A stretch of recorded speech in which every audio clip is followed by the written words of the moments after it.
Hello students, वेदांत academy के YouTube channel पर मैं दीपक पवार आपका स्वागत करता हूं। जैसे कि आप जानते हैं कि हमारे चैनल पर हमने एनसीईआरटी के डिफरेंट सब्जेक्ट्स की और डिफरेंट क्लासेस अब तक हमने कराई हैं और उसी सीरीज में क्लास टेंथ की जो साइंस है उसे हम शुरू करने जा रहे हैं। और इस सीरीज में मैं आपके साथ केमिस्ट्री सब्जेक्ट लेकर रहूंगा, यानी कि मैं आपको इस सीरीज में पढ़ाने वाला हूं केमिस्ट्री। ठीक है, तो शुरुआती सब इस क्लास टेंथ की एनसीईआरटी में शुरुआती जो चैप्टर्स हैं वो केमिस्ट्री के ही हैं, तो शुरुआत हम केमिस्ट्री से ही कर रहे हैं। तो ये हमारा पहला चैप्टर है केमिस्ट्री का और चैप्टर का नाम है केमिकल रिएक्शंस एंड इक्वेशंस। लेकिन इससे पहले कि हम इस चैप्टर को शुरू करें, हम शुरुआत करेंगे इस कोड से, क्योंकि एनसीईआरटी में ये चैप्टर इस कोड से शुरू हुआ है। देखिए क्या दिया हुआ है, facts are not science as a dictionary is not literature. तो मार्टिन एच फिशर जो है यूएसए के एक यूनिवर्सिटी टीचर थे, यानी प्रोफेसर थे, और एक फिजिशियन थे, यानी कि भौतिक शास्त्री थे। इनका एक कहना था, इनका कथन था कि सभी फैक्ट्स जो होते हैं वो साइंस नहीं होते। ऐसा नहीं है कि फैक्ट्स साइंस नहीं होते, उनके हिसाब से फैक्ट्स साइंस नहीं होते। जैसे कि मान लीजिए मैं कहता हूँ 2 और 2 4 होते हैं, तो ये भी एक फैक्ट है, लेकिन क्या ये साइंस है? इसमें साइंस तो कुछ नहीं है। जबकि इनके हिसाब से साइंस क्या है? जो इन्वेंशंस और डिस्कवरीज होती हैं वो साइंस है। जैसे कि डिक्शनरी हमें हमारे लैंग्वेज को इम्प्रूव करने में हेल्प करती है, बट क्या डिक्शनरी लिटरेचर है? ऐसा हम कह सकते हैं? बिल्कुल, लिटरेचर अलग चीज है। सो ये इस कोड का मतलब था। अब शुरुआत करते हैं हम इस चैप्टर को। तो सबसे पहले बात करते हैं केमिकल रिएक्शंस की। केमिकल रिएक्शंस होती क्या है? देखिए, केमिकल रिएक्शंस होती हैं, हम अपने चारों तरफ बहुत सारे चीजों को देखते हैं, बहुत सारी घटनाओं को देखते हैं, जहां पर क्या होता है, हम पदार्थों को बदलते हुए देखेंगे। जो मैटर है हम उसको चेंज होते हुए देखते हैं। मैटर के बारे में 10th क्लास में आपने पढ़ा होगा। तो अगर आपको चेंज दिखाई दे रहा है, मैटर में अगर आपको चेंज दिखाई दे रहा है, तो वो क्या हो सकता है? केमिकल रिएक्शन हो सकती है। जैसे यहाँ पे कुछ सिचुएशन दी है, milk is left at room temperature during summers.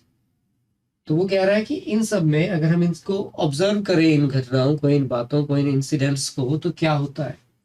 अगर रूम टेम्परेचर पर हम मिल्क को छोड़ दें, दूध को छोड़ दें, तो क्या हो जाएगा? दूध फट जाएगा, यानी कि उसका क्या बन जाएगा? चीज बन जाएगा, पनीर बन जाएगा। An iron tawa pan nail is left exposed to humid atmosphere। मतलब जरूरी नहीं है कि हम तवा, पैन या कील की बात करें। कोई भी लोहे की चीज अगर हवा में खुली है, जो कैसे एटमॉस्फेयर में? ह्यूमिड एटमॉस्फेयर में। ह्यूमिड का मतलब जिसमें नमी हो, तो हम क्या देखेंगे कि वो उसमें आपको कोरोजन दिखाई देगा, रस्टिंग दिखाई देगी। यानी कि हिंदी में क्या होगा? उसमें जंग लगना शुरू हो जाएगा। Grapes get fermented. अगर ग्रेप्स यानी अंगूर का फर्मेंटेशन किया जाए, फूड इज कुक्ड, खाना पकाया जाए, food gets digested in our body, हमारी बॉडी में फूड डाइजेस्ट होता है, वी रेस्पायर, हम सांस लेते हैं। ये सारे के सारे प्रोसेस क्या है? ये सब में कोई ना कोई केमिकल रिएक्शन हिस्सा ले रही होती है, कोई ना कोई केमिकल रिएक्शन अकर हो रही होती है, यानी कि हो रही होती है। क्यों? जैसे मान लीजिए कि अगर मैं पहले वाला एग्जांपल को देखूं, मिल्क को मैंने अगर रूम टेम्परेचर पर छोड़ दिया तो कुछ टाइम बाद क्या हो जाएगा? वो खराब हो जाएगा। अब मान लीजिए दूध से पनीर बन गया, या दूध जिसे हम कहते हैं आम भाषा में कि दूध फट गया है।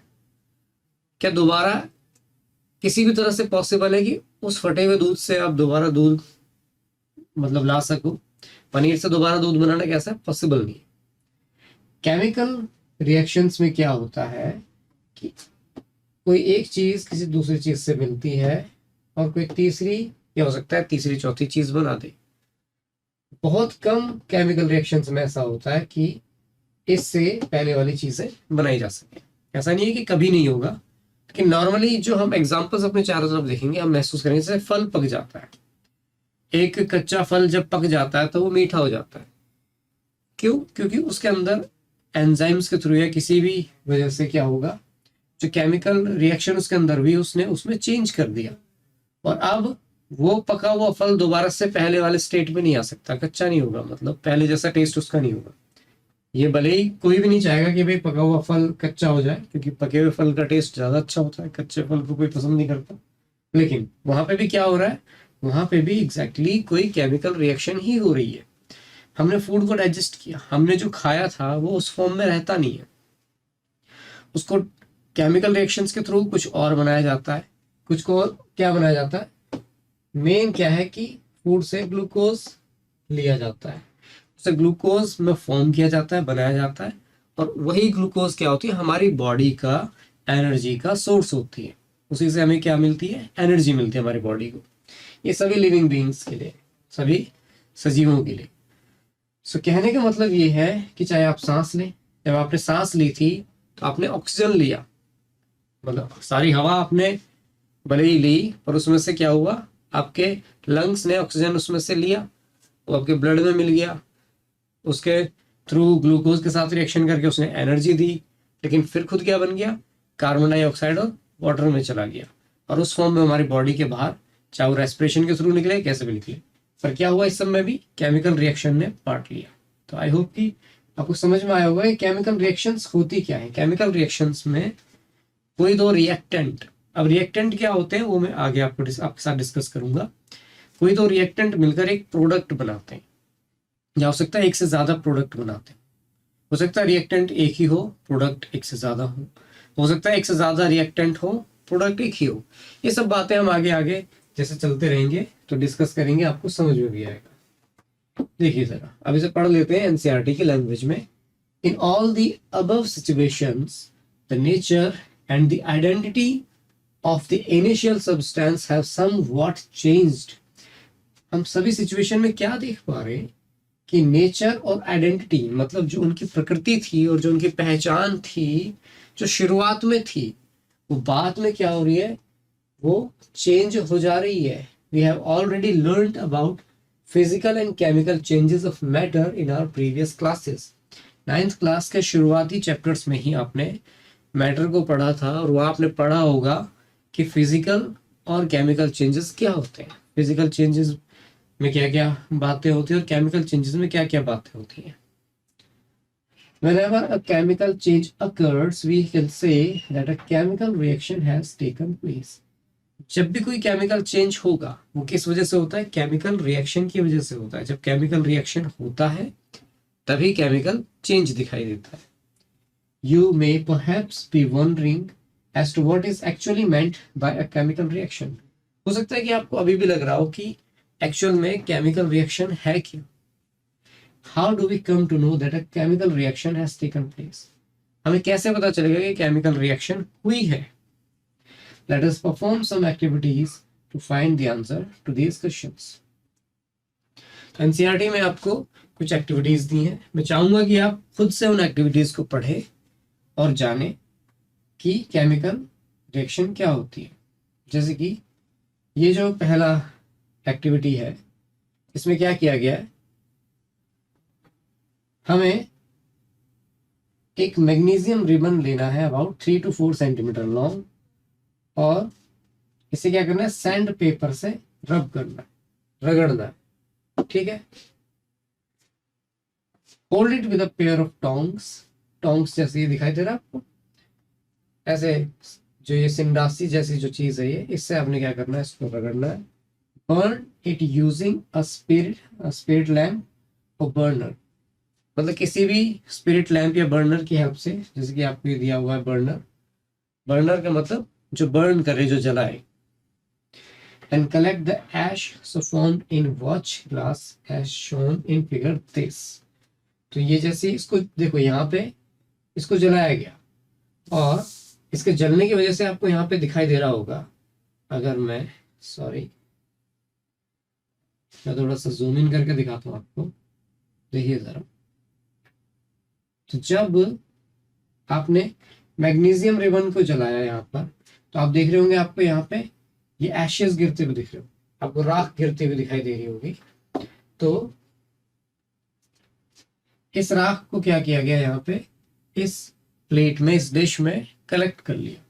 ये करना है हमें इस एक्टिविटी में। तो आगे क्या कह रहा है, ये जो हुआ है, अब आप देखो, ये आपने सिर्फ इसको जलाया और इसके रिजल्ट में आपको क्या मिला, ये ऐश मिली, ये राख मिली।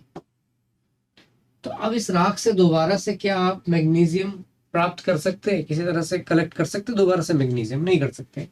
तो इसका मतलब यहाँ पे आपको क्या दिखाई दिया, एक केमिकल चेंज दिखाई दिया। क्या दिखाई दिया? केमिकल चेंज दिखाई दिया। और अगर केमिकल चेंज हुआ है तो इसीलिए हुआ है क्योंकि यहाँ पर आपको, यहाँ पर क्या हुआ है, केमिकल रिएक्शन हुई थी। ठीक है, तो केमिकल रिएक्शन होगी तभी आपको केमिकल चेंज दिखाई देता है। ठीक है, और चलिए आगे। दरअसल हुआ क्या कि जब आपने मैग्नीशियम को जलाया, एक बात हमेशा ध्यान रखना है कि अगर ये टर्म यूज किया गया है, अगर ये टर्म यूज किया गया है जलाने का, यानी बर्न करने का, तो केमिस्ट्री में ये जो टर्म है बर्न, इसका मतलब क्या होता है? इसका मतलब होता है टू रिएक्ट विद ऑक्सीजन। इसका मतलब क्या होता है? To react with oxygen. क्योंकि कोई भी चीज अगर जल रही है तो इसका मतलब सीधा सा ये है कि ऑक्सीजन की हेल्प के बिना कुछ भी जल नहीं सकता, अगर वो लॉ के साथ जल रहा है। यानी कि अगर कोई वस्तु जल रही है तो इसका मतलब ऑक्सीजन वहां पर प्रेजेंट है, उसकी रिएक्शन ऑक्सीजन के साथ हो रही है। और अगर जैसे कि मैग्नीशियम क्या है, मैग्नीशियम एक मेटल है। कोई भी मेटल और नॉन मेटल भी आप देखेंगे मोस्ट ऑफ द टाइम कि अगर ऑक्सीजन के साथ रिएक्ट करेगा तो क्या बनाएगा, अपना ऑक्साइड बनाएगा। क्या बनाएगा? ऑक्साइड बनाएगा। तो इसलिए जब आप मैग्नीशियम रिबन को जलाते हैं विद अ डेजलिंग फ्लेम, देखो फ्लेम के साथ जल रहा है तो इसका मतलब ऑक्सीजन वहां पे रही होगी प्रेजेंट, तो ये एक व्हाइट पाउडर में चेंज हो जाता है। और ये जो व्हाइट पाउडर है वो क्या होगा, इस मैग्नीशियम का ऑक्साइड होगा। इस पाउडर इज मैग्नीशियम ऑक्साइड। ठीक है, तो अगर ऑक्सीजन में मतलब अगर किसी भी ऑब्जेक्ट को या किसी भी चीज को बर्न किया गया तो इसका मतलब वो ऑक्सीजन के साथ रिएक्ट करेगा और उसका ऑक्साइड बनेगा। It is form due to the reaction between magnesium and oxygen. तो मैंने क्या बताया था कि जलाने का मतलब क्या है, रिएक्ट विद ऑक्सीजन। आपने जलाया क्या था, मैग्नीशियम को, तो मैग्नीशियम को जलाया तो इसका मतलब आपने मैग्नीशियम की ऑक्सीजन के साथ रिएक्शन किया है। अदरवाइज आप इसको केवल डायरेक्ट पढ़ेंगे कि it is form due to the reaction between magnesium and oxygen present in the air, तो आप सोचेंगे, आप ये सोचने पर मजबूर होते कि भाई ऑक्सीजन के साथ कैसे रिएक्शन किया, हमने तो उसे सिर्फ जलाया था। दरअसल जैसे कि मैं पहले बता चुका हूं कि बिना ऑक्सीजन की प्रेजेंस के कोई भी चीज जलती नहीं है, और अगर वो जल रही है तो इसका मतलब वहां ऑक्सीजन प्रेजेंट है, और उसी ऑक्सीजन के साथ क्या किया जा रहा है, उस वस्तु की रिएक्शन कराई जा रही है। ठीक है, यहाँ तक मेरे हिसाब से समझ में आया होगा। अब अगली बात जो हमें समझनी है वो ये है कि अगर कोई केमिकल रिएक्शन हुई है तो how can we find it, हमें पता कैसे चलेगा, how can we come to know that a chemical reaction has taken place, कि केमिकल रिएक्शन हुई है, कैसे पता चलेगा हमें? तो उसके कुछ साइंस हैं, कुछ पहचान है, कुछ चिन्ह हैं जिन्हें हमें मालूम होने चाहिए।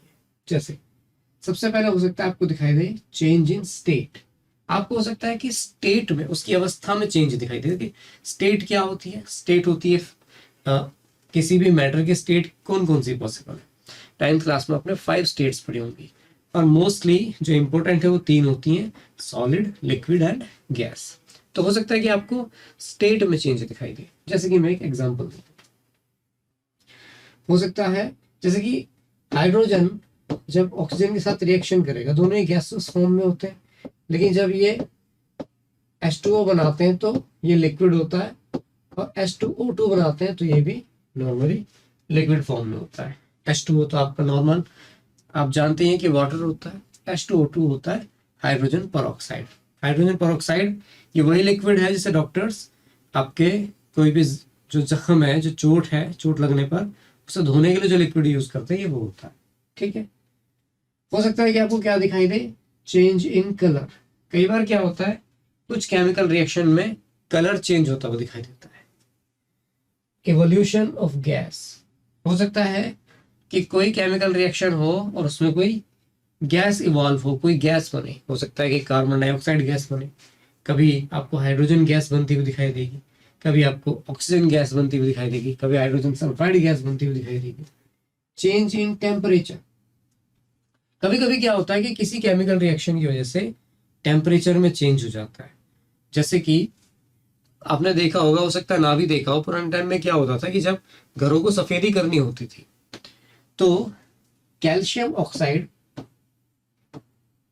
यानी कि जिसे आम भाषा में हम कह देते हैं चूना, चूना लाया जाता था, व्हाइट कलर का ये हुआ करता था, बल्कि इसके पत्थर के जैसे टुकड़े होते हैं ना, वे उस तरह के हुआ करते थे, और उसे पानी में भिगा देते थे रात को, ताकि वो क्या हो सके, उसमें घुल जाए। इसको कहते थे बिना बुझा हुआ चूना, है ना, कहते थे कि ऐसे कहते हैं, बिना बुझा चूना कहते हैं इसे। अच्छा, अब इसकी खासियत क्या होती है कि जब इसमें पानी डालेंगे या पानी में आप इसे डालेंगे तो ये गर्म होने लगता है, मतलब हीट रिलीज करता है, और उसकी वजह से पानी एकदम उबलने लगता है, बहुत गर्म हो जाता है। तो वहां पे क्या हो रही है, चेंज इन टेम्परेचर हो रहा है। क्या हो रहा है, चेंज इन टेम्परेचर हो रहा है।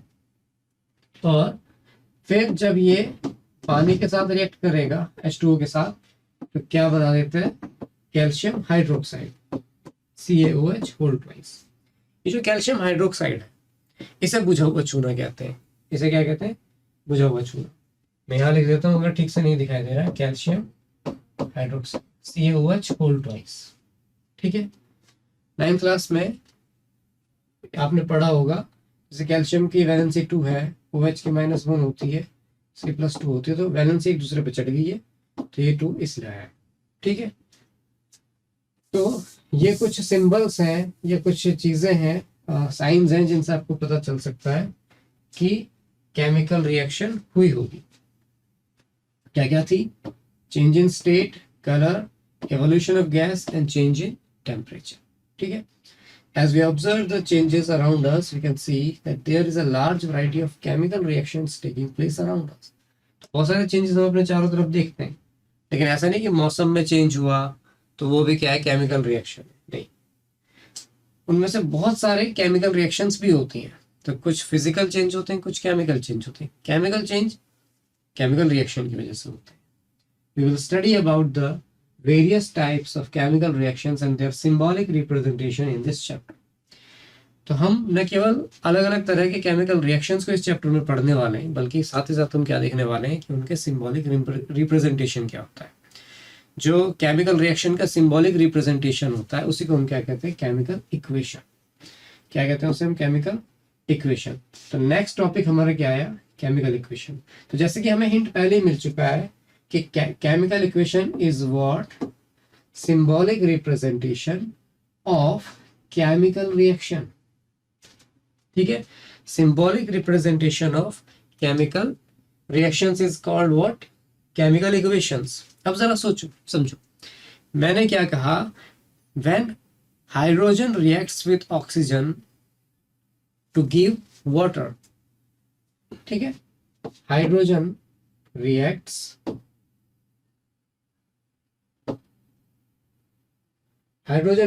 with oxygen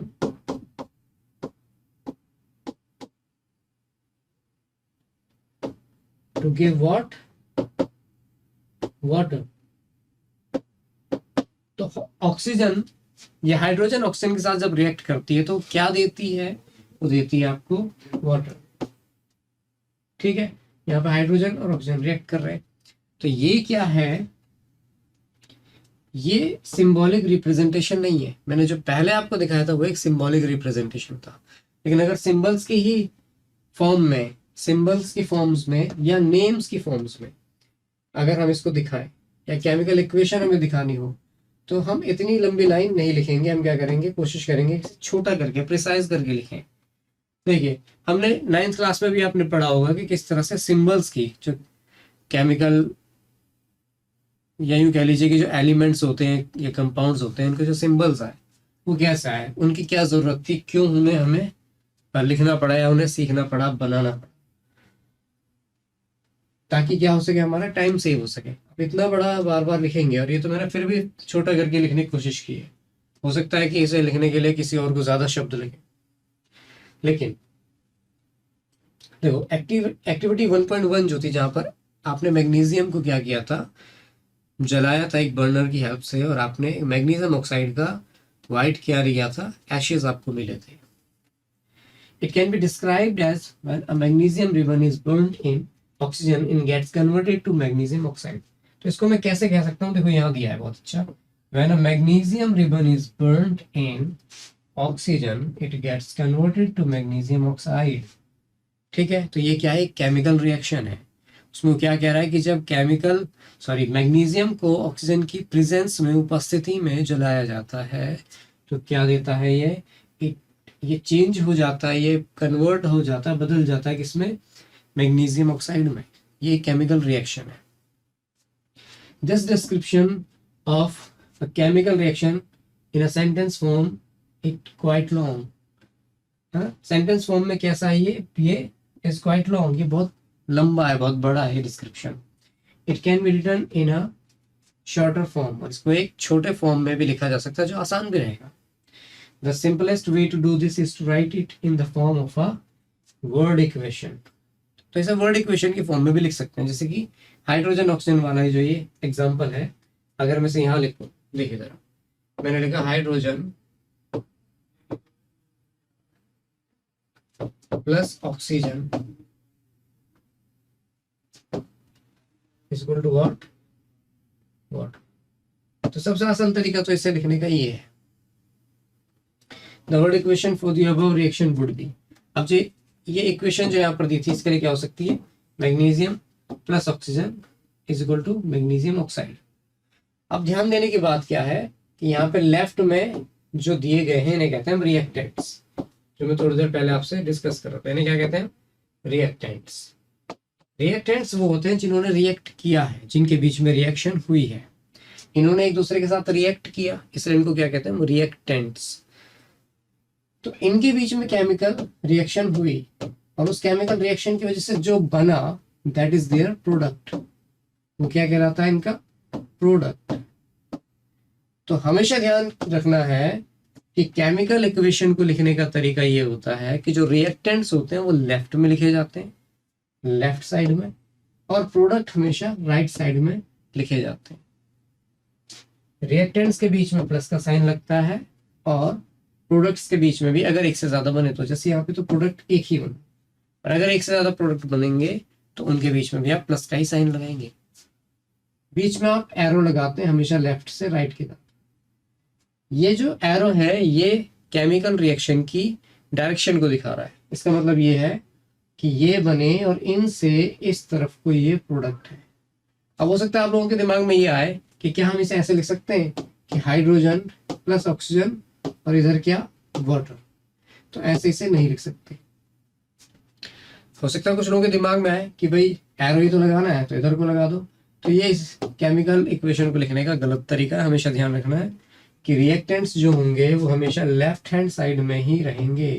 इधर रहेंगे लेफ्ट हैंड साइड में, वहीं प्रोडक्ट हमेशा राइट हैंड साइड में रखने होंगे आप। यही इसे लिखने का सही तरीका है, और कोई तरीका नहीं। अच्छा, लेकिन क्या किसी एक केमिकल रिएक्शन को लिखने का यही एक शॉर्टर तरीका है? क्या इससे छोटा तरीका भी हो पॉसिबल है? तो इससे छोटा तरीका भी पॉसिबल है। देखिए sir, the substance that undergo chemical change in the reaction this magnesium and oxygen are the reactants. ठीक है, ये मैंने बताया कि जो लेफ्ट हैंड साइड में है आपके, ये दोनों क्या है, आपके रिएक्टेंट्स है, यानी मैग्नीशियम और ऑक्सीजन आपके रिएक्टेंट्स है जो लेफ्ट हैंड साइड में लिखे जाएंगे। और जो राइट हैंड साइड में आया मैग्नीशियम ऑक्साइड, ये क्या है आपका प्रोडक्ट है। The new substance is magnesium oxide formed during the reaction as a product. ठीक है, तो ड्यूरिंग द रिएक्शन क्या हुआ, मैग्नीशियम ऑक्साइड फॉर्म हुआ and this is what, a product, a product of this chemical reaction. A word equation shows change of reactants to products through an arrow placed between them. तो जो word equation है उसमें क्या होता है, reactants से product form होने को दिखाता है, बीच में क्या रहता है आपको, एक एरो रहता है। रिएक्टेंट लेफ्ट में लिखे जाते हैं, बीच में प्लस साइन लगाया जाता है, उसी तरह से प्रोडक्ट राइट हैंड साइड में लिखे जाते हैं और बीच में प्लस साइन लगाया जाता है। ठीक है, जो एरो हेड है वो प्रोडक्ट्स की तरफ को क्या कर रहा होता है, पॉइंट कर रहा होता है। ये सारी बातें मैं आपको ऑलरेडी बता चुका हूँ, सिर्फ यहाँ पे लिखी हुई हैं, आपको पढ़ देनी। ठीक है, आगे चलते हैं, राइटिंग अ केमिकल इक्वेशन। लेकिन जो मैं कहना चाहता हूँ वो ये है, is there any shorter way to write a chemical equation. Chemical equation को लिखने का कोई और छोटा तरीका भी है क्या? जरूरी है कि उसका वर्ड फॉर्म ही लिखा जाए? तो उसका तरीका ये है कि आप क्या कर सकते हैं, सिंबल्स यूज कर सकते हैं, किनके, एलिमेंट्स के और कंपाउंड्स के। एलिमेंट्स और कंपाउंड्स के हम सिंबल्स यूज करके भी लिख सकते हैं। अब जरूरी नहीं है कि हम हाइड्रोजन को पूरा हाइड्रोजन ही लिखें। हाइड्रोजन को लिखने का तरीका क्या है, आप लिखिए H2। ऑक्सीजन को लिखने का तरीका क्या है, आप लिखिए O2। और इनसे क्या बन जाएगा आपका, सॉरी, वाटर बनेगा, लेकिन वो लिखा जाएगा H2O। ठीक है, तो ये जो तरीका है ये वर्ड इक्वेशन नहीं है, ये क्या है, केमिकल इक्वेशन है। अच्छा, अब यहाँ पे एक प्रॉब्लम क्या है कि आप सोचो कि हाइड्रोजन के आपके पास दो एटम थे। अब जो दो लिखा हुआ है इसका मतलब है कि हाइड्रोजन का एक एटम, हाइड्रोजन का एक एटम, दोनों मिलकर इसका क्या बना रहे हैं, एक मॉलिक्यूल बना रहे हैं। ऐसे ही ऑक्सीजन के एक मॉलिक्यूल में दो एटम होते हैं, तो दो एटम यहाँ थे, दो एटम यहाँ थे।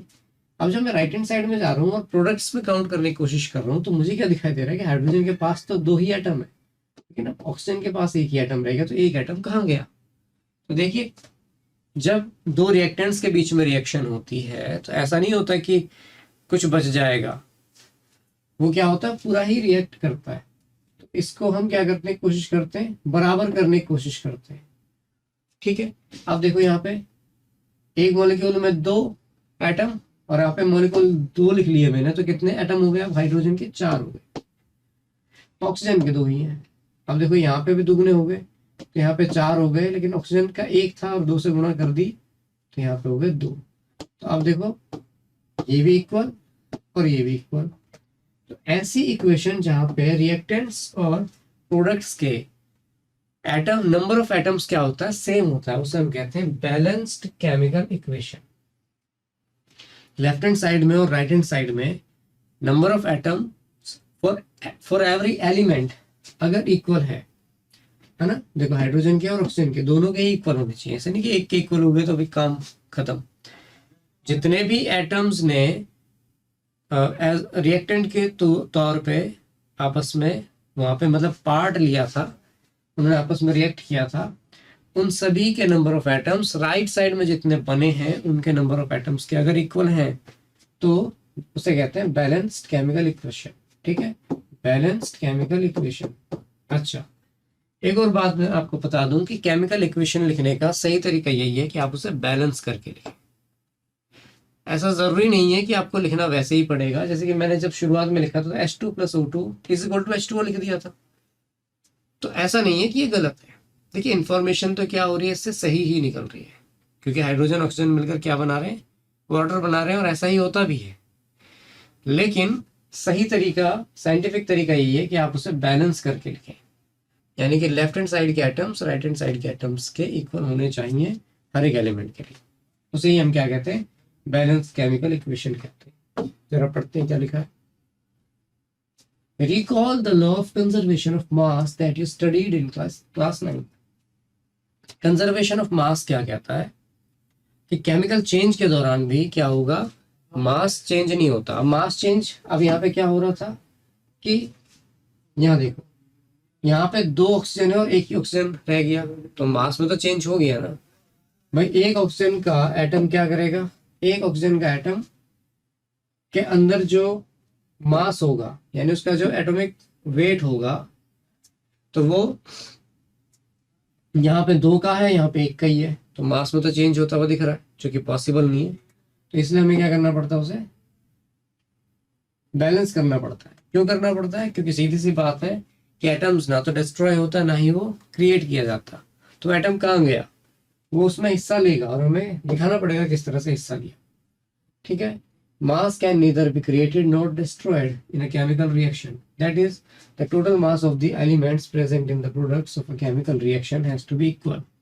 तो मास कैसा होना चाहिए, इक्वल होना चाहिए। वो तभी पॉसिबल है जब एटम्स इक्वल होंगे। ठीक है, वो भी किसके, हर एक एलिमेंट के जो रिएक्टेंट्स में प्रेजेंट है। In other words, the number of atoms of each element remains same before and after a chemical reaction. तो जैसे यहाँ देखिए, आपको जिंक का 1 एटम यहाँ दिखाई दे रहा है, 1 एटम यहाँ दिखाई दे रहा हो। मैं थोड़ा सा बड़ा कर लेता हूँ, देखिए। अब देखते हैं भाई, जिंक का 1 एटम यहाँ पर है, 1 ही एटम यहाँ पर है। सल्फर का 1 एटम यहाँ पर है, तो सल्फर का 1 एटम यहाँ पर है। ऑक्सीजन के 4 हैं, ऑक्सीजन के 4 हैं। हाइड्रोजन के 2 हैं, तो हाइड्रोजन के 2 हैं। यानी दोनों साइड में क्या देख पा रहा हूँ, नंबर ऑफ एटम्स हर एक एलिमेंट के लिए सेम है। अब देखिए आगे चले,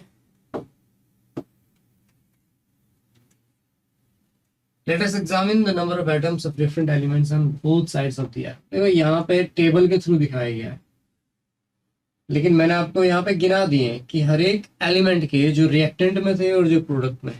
सीधी सी बात है, जो बन भले ही कुछ और जाए, है ना, कुछ नया बनता हुआ दिखाई दे, लेकिन एलिमेंट्स तो वही होंगे जो पहले थे। अब यहां से जिंक ने हाइड्रोजन सल्फाइड सल्फेट के साथ रिएक्ट किया, तो जिंक का सल्फेट बन गया और हाइड्रोजन अलग हो गया। तो वो हाइड्रोजन का था, यहाँ जिंक का है, बात तो वही है। तो अब मान लो कि जैसे कि ये एक केमिकल इक्वेशन है। अब एक इंपॉर्टेंट बात यह है कि जरूरी नहीं है कि हमेशा केमिकल इक्वेशन आपको बैलेंस मिले, तो आपको बैलेंस करनी भी पड़ सकती है। और एक इंपॉर्टेंट क्वेश्चन क्लास 10th में ये आता भी है कि आपको क्या करना है, इसको बैलेंस करना है। अगर बैलेंस करना हो तो क्या करना होगा, सबसे पहले देखिए आपको यही करना होगा कि आप लेफ्ट हैंड साइड में और राइट हैंड साइड में यानी रिएक्टेंट्स और प्रोडक्ट्स के आपको क्या करना है, सबसे पहले नंबर ऑफ एटम्स लिखने हैं। क्या लिखना है, नंबर ऑफ एटम्स लिखने हैं। देखो यहाँ तो इन्होंने बॉक्स बना दिए, तो कह रहा है सबसे पहले बॉक्स बना हुआ है, ठीक है। अब नंबर ऑफ एटम्स लिखे, तो देखो Fe के कितना है, यहाँ पर लेफ्ट में तो 1 है लेकिन राइट में 3 है। देखो यहाँ पर आपको 1 ही एटम दिख रहा होगा, लेकिन राइट में आपको Fe के 3 एटम दिखाई दे रहे होंगे। वहीं हाइड्रोजन के लेफ्ट में 2 हैं और राइट में भी 2 ही है। और ऑक्सीजन के लेफ्ट में 1 है और राइट में कितने हैं, 4 है। तो सबसे पहले आपने क्या कर लेना है, इस तरह से बॉक्स बना लिए। उसके बाद फिर आपने क्या कर लेना है कि नंबर ऑफ एटम्स लिख लेने हर एक एलिमेंट के, रिएक्टेंट्स में भी और प्रोडक्ट्स में भी। इसके बाद अगर आप इनको बैलेंस करने जा रहे हैं तो आप हमेशा ये कोशिश कीजिए कि जिसके सबसे ज्यादा, चाहे लेफ्ट हैंड साइड में हो चाहे राइट हैंड साइड में, जिसके पास सबसे ज्यादा एटम है। अब देखो यहाँ पे 1 2 1 3 2 4 सबसे ज्यादा किसके दिखाई दे रहे हैं, 4 दिखाई दे रहे हैं ऑक्सीजन के, वो भी किस साइड, प्रोडक्ट्स में। तो जिसके सबसे ज्यादा है, सबसे पहले कोशिश ये करनी चाहिए कि आप उसको लेवल करें, बराबर करें, बैलेंस करें। तो देखिए कोशिश करते हैं। अब राइट हैंड साइड में मुझे 4 दिख रहे हैं, तो मुझे राइट हैंड साइड में भी 4 दिखने चाहिए। उसके लिए मुझे क्या करना पड़ेगा, 4 से मल्टीप्लाई करना पड़ेगा। अब और कोई तरीका नहीं है मल्टीप्लाई करने के अलावा। समटाइम्स क्या होता है कि 1 2 3 मतलब 2 से 3 से डिवाइड करते हुए भी आप देखेंगे, कुछ कंडीशन में होता भी है, लेकिन नॉर्मली आप क्या कर रहे होंगे, मल्टीप्लाई कर रहे होंगे। इस तरह क्वेश्चंस आपके लेवल तक तो नहीं है, 10th तक तो आप मल्टीप्लाई करके इनको, मतलब बैलेंस करने के लिए तो आपको मल्टीप्लाई ही करना पड़ेगा। लेकिन सर आप देखिए क्या हुआ है, ऑक्सीजन तो हमने बराबर कर लिए भाई, यहाँ पे 4 थे और यहाँ पे भी 4 है, ठीक। तो सबसे पहले मैंने क्या किया कि जो सबसे ज्यादा एटम जिस एलिमेंट के थे उनको बराबर कर लिया। लेकिन इसकी वजह से कई बार क्या होगा कि दूसरा एलिमेंट कई बार डिस्टर्ब हो जाता है। जैसे कि देखो यहाँ पर अब हाइड्रोजन के कितने हो गए, एक मॉलिक्यूल में आपको 2 दिख रहे हैं और यहाँ पे आपके पास 4 मॉलिक्यूल है। भाई बॉक्स के अंदर बंद होने का मतलब क्या है कि एक मॉलिक्यूल है, 4 से मल्टीप्लाई करने का मतलब क्या हो गया कि आपके मॉलिक्यूल 4 गुने हो गए, यानी 4 मॉलिक्यूल हो गए। और अगर एक मॉलिक्यूल के पास 2 एटम है तो 4 के पास तो 8 एटम्स हो गए। तो अगर लेफ्ट में 8 है तो राइट में भी 8 करने पड़ेंगे आपको, तो यहाँ पे 4 की मल्टीप्लाई करनी पड़ेगी, ठीक है। तो यानी कि आपके ऑक्सीजन भी बैलेंस हो गया और हाइड्रोजन भी बैलेंस हो गया। अब रह गया आपका Fe। तो देखो Fe यहाँ पर 1 है और यहाँ पर 3 है, तो यहाँ पर आप आसानी से क्या करके 3 से मल्टीप्लाई करके दोनों साइड इसे बैलेंस कर लेंगे। अब आप देखिए Fe के आपके पास 3 है तो राइट हैंड साइड में भी 3 है, हाइड्रोजन के लेफ्ट में आपके पास 8 है तो राइट में भी 8 है, ऑक्सीजन के आपके पास 4 है लेफ्ट में, राइट में 4 है। तो अब ये केमिकल इक्वेशन कैसा है, बैलेंस हो गया। तो ये कैसे हो गया, 3Fe + 4H2O is equal to Fe3O4 + 4H2। तो अगर आप इसका बैलेंस्ड फॉर्म देखेंगे, अगर आप इसका बैलेंस्ड फॉर्म देखेंगे तो आपको यही दिखाई देगा। देखिए यहाँ ये क्या है, 3Fe + 4H2O is equal to Fe3O4 + 4H। तो इस तरह से हम क्या करते हैं, किसी एक केमिकल इक्वेशन को बैलेंस करते हैं, ठीक है। अब सबसे बड़ी प्रॉब्लम क्या है इसे समझने में, जैसे कि जो Fe है हमारा, जरूरी तो नहीं है कि इसे देखकर आपको इनका फिजिकल स्टेट भी पता चलता। केमिकल इक्वेशन को लिखने में एक डीमेरिट भी है, और वो क्या है कि मान लीजिए कि आपने ये केमिकल इक्वेशन लिखा that 3Fe + 4H2 is equal to Fe3O4 + 4H2। क्या आपको इसमें पता चल रहा है कि ये जो H2 है ये गैस है, ये H2O ये लिक्विड है या गैस है? भाई H2O यानी पानी, ये तीनों ही फॉर्म में मिलता है। ये नॉर्मली आपको आइस के फॉर्म में ये इसका क्या रहेगा, सॉलिड स्टेट रहेगा, वाटर की फॉर्म में ये लिक्विड स्टेट में होता है और वेपर की फॉर्म में ये गैसोस स्टेट में होता है, लेकिन तीनों ही स्टेट में पाया जाता है। तो क्या पता चल रहा है कि ये H2O जो है ये कौन सा इसका स्टेट है। तो सीधी सी बात है कि इस तरह से हमने सिर्फ ये तो दिखा दिया कि कौन कौन पार्ट ले रहा है, क्या बन रहा है, लेकिन और हमने बैलेंस भी कर दिया, लेकिन फिजिकल स्टेट पता नहीं चल पाता। और फिजिकल स्टेट दिखाने के लिए हम क्या कर सकते हैं, उनके फिजिकल स्टेट को सिंबल्स के थ्रू दिखा सकते हैं। फिजिकल स्टेट्स के भी हम क्या कर सकते हैं, सिंबल्स यूज कर सकते हैं, और ये 4 होते हैं। देखिए सॉलिड्स के लिए आप क्या यूज करते हैं, ब्रैकेट में आप S लिखेंगे, जैसे कि आपका Fe है, आप Fe के बाद इस तरह से लिख रहे हैं, तो इसका मतलब आपको क्या पता चल रहा है इससे, ये जो मैंने लिखा है यहाँ पे, इससे आपको क्या इंफॉर्मेशन मिल रही है कि ये Fe यानी आयरन है, लोहा है, और कौन सा स्टेट है, सॉलिड स्टेट है, ठीक है। अगर लिक्विड स्टेट होगा तो आप क्या लिखेंगे, F। और ये ध्यान देना है कि स्मॉल लेटर्स में लिखा जाता है। गैस के लिए आप क्या लिखेंगे, G। और एक और होता है एक्वस फॉर्म। एक्वस का मतलब होता है कि solution in water. Suppose that कि आपने किसी चीज को पानी में घोला तो स्टिल वो क्या है तो वो मान लो नमक घोला तो टेस्ट तो उसका नमक का ही, अभी नमकीन ही दिखाई देगा। पानी को पियोगे तो नमकीन ही महसूस होगा, तो है तो अभी भी नमक ही, लेकिन अब वो क्या कैसा हो गया, वो एक्वस हो गया, है ना।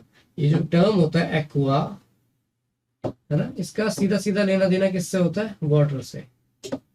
इसी एक्वा से एक्वस बनाया और उसी एक्वस का ये शॉर्ट में AQ लिया जाता है। तो अगर किसी के पीछे आपको AQ लिखा दिखाई दे तो इसका मतलब क्या है, वो उसका सोल्यूशन इन वाटर है, ठीक है। तो ये सारी बातें जो मैंने यहाँ लिखी हैं आपको यहाँ भी दिखाई देंगी। देखो नोटेशन क्या दी है, गैस के लिए स्मॉल G, वो भी ब्रेसेस के अंदर, ठीक।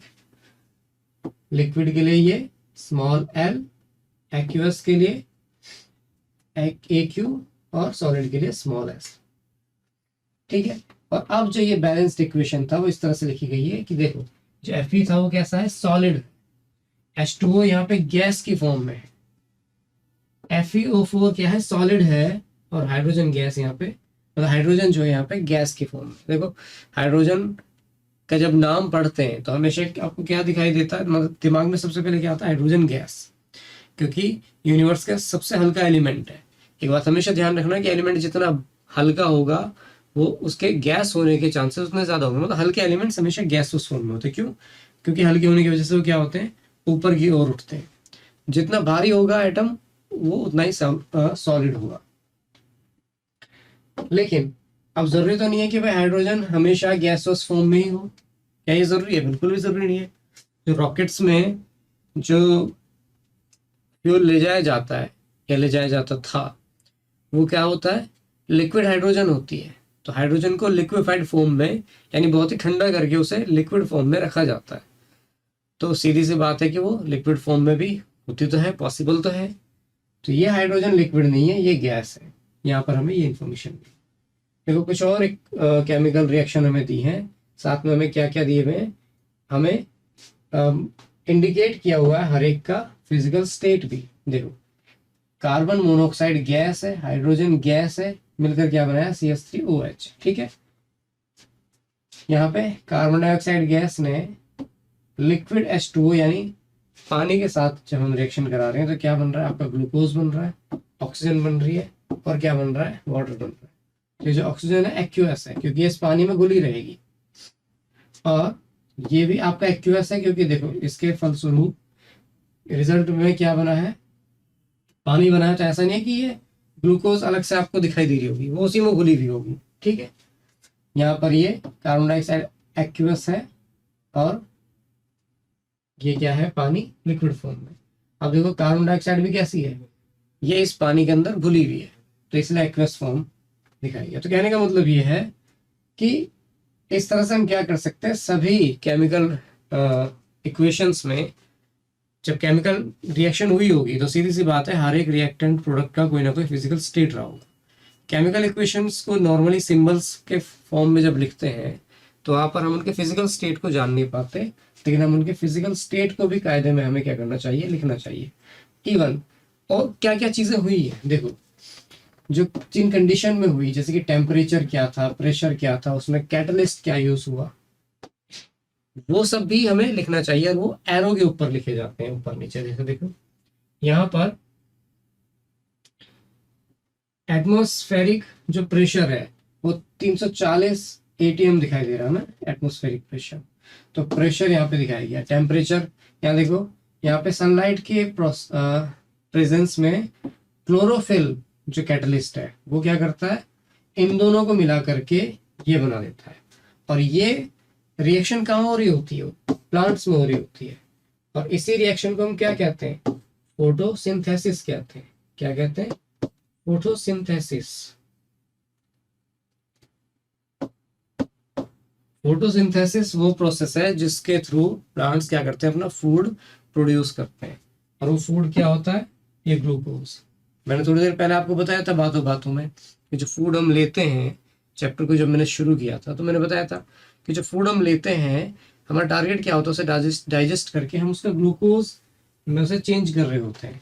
वहाँ पे भी केमिकल रिएक्शन हिस्सा ले रही होती है, और यहाँ पर भी एक केमिकल रिएक्शन है। आपने पढ़ा ही होगा कि पानी और कार्बन डाइऑक्साइड को यूज करके पौधे सनलाइट में क्लोरोफिल की मदद से, यानी जिनके पास हरा, मतलब जो हरे पेड़ पौधे होते हैं वो क्लोरोफिल की वजह से होते हैं, तो वही क्लोरोफिल क्या करता है, इसे ग्लूकोज, ऑक्सीजन और वाटर में चेंज कर देता है। यानी ये केमिकल रिएक्शन इनके प्रेजेंस में होती है।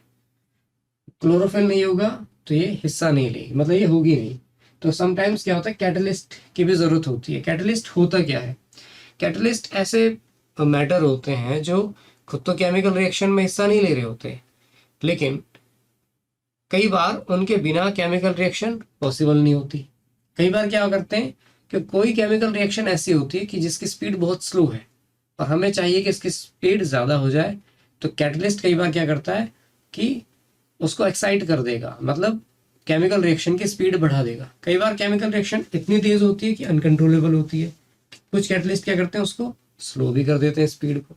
तो कई बार वो उसकी स्पीड बढ़ा रहा होगा, कम कर रहा होगा, लेकिन कई बार क्या होता है कि बिना कैटलिस्ट के केमिकल रिएक्शन होती ही नहीं है, जैसे कि प्लांट्स में नहीं होती। जिन प्लांट्स में जो हरे नहीं होते वो अपना फूड खुद नहीं बना सकते, जैसे कि आपके फंजाई होते हैं।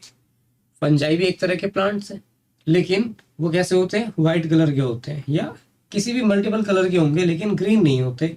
अपना फूड बनाने की उनके अंदर कैपेबिलिटी नहीं होती, क्योंकि उनके अंदर क्लोरोफिल ही नहीं होता। इसलिए आप हमेशा देखेंगे कि वो मरी हुए जीव जंतुओं पे, या फिर जैसे रोटी कहीं पे रखी रह गई या खाने की कोई चीज़ रखी रहेगी, तो वहाँ पर वो चीज़ें उग जाती हैं, क्योंकि अपना फूड खुद नहीं बना सकता, तो वहाँ से एब्जॉर्ब करते हैं दूसरों से।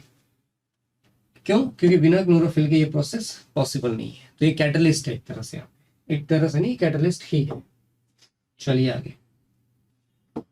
अच्छा, तो आज की क्लास में हम इतना ही डिस्कस करेंगे इस सेक्शन में। नेक्स्ट क्लास में हम आगे की बातें देखेंगे, जहाँ पर हम ये भी देखने वाले हैं कि केमिकल जो रिएक्शंस होती हैं वो कितने तरह की होती हैं। तो आई होप कि आपको जो भी आज की क्लास में हमने पढ़ा है, सीखा है, जाना है, सुना है, वो समझ में आया होगा। अगर कोई डाउट आपका होता है तो आप कमेंट सेक्शन में उसे ज़रूर लिखें, ताकि हमें पता चले कि किस सेक्शन में आपको डाउट है, ताकि हम उसे क्लियर कर सकें। सो आज के लिए इतना ही। Thanks for watching.